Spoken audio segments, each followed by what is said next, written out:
Hello, comment vas-tu? On se retrouve pour la météo numérologique du mois de décembre. Mois de décembre qui est un mois 3 qui nous parle de lien, de communication, de créativité, d'échange, de plaisir. C'est un mois qui t'invite à sortir de ta bulle, à développer ton cercle social, à l'entretenir, à échanger, à partager, et ça aussi bien du côté pro que du côté perso.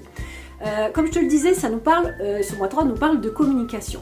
Warning à ce sujet, nous sommes actuellement sur une année 2025 qui est une année universelle 9. Le 9 nous parle de tri, de délestage, de clôture, de prise de recul, etc. D'ailleurs, c'est une année qu'on a tous pu vivre de façon assez lourde et lente et elle nous a bien challengé pour la plupart. Moi, en tout cas, c'est le cas.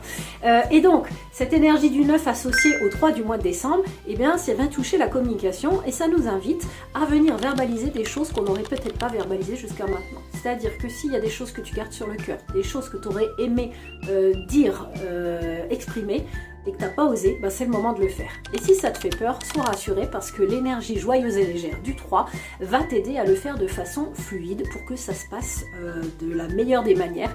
Et donc ça permet de faire ce qu'attend le 9, libérer en douceur.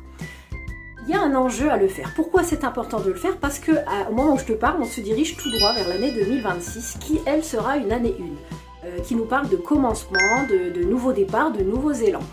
Cette année 1, elle peut être vécue comme beaucoup plus légère et avec beaucoup plus d'énergie, pour autant qu'on a réglé les vieux dossiers de l'année 9.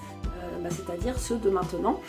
Parce que si tu te trimbales tes vieilles casseroles de 2025 en 2026, bah, clairement, la vie, elle va te dire et donc généralement, elle va t'obliger à t'en occuper, et généralement quand elle le fait, c'est pas de la manière douce. Bref, j'arrive sur cette année 1 2026, donc je te disais, le 1 c'est le chiffre qui ouvre un cycle de 9 ans. C'est une année, j'allais dire, je vais pas dire cruciale, mais elle est hyper importante et c'est un super coche à pas louper parce que elle ouvre le cycle des 9 ans et tout ce qui va être planté en année 1 a toutes les chances de s'inscrire sur la durée. Donc ça serait dommage de rater le coche.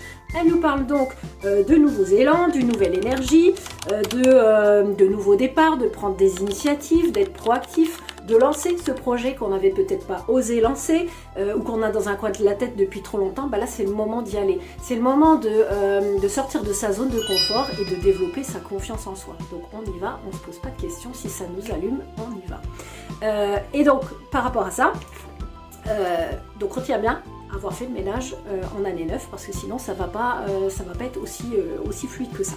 Si ce sujet t'intéresse, si tu as envie d'aller plus loin pour toi, concernant ton année personnelle l'année prochaine, je prépare un atelier qui aura lieu le 17 décembre au cours duquel on va regarder un petit peu tous les enjeux, les coches à pas louper, les grands défis qui vont t'attendre toi personnellement par rapport à ton année personnelle.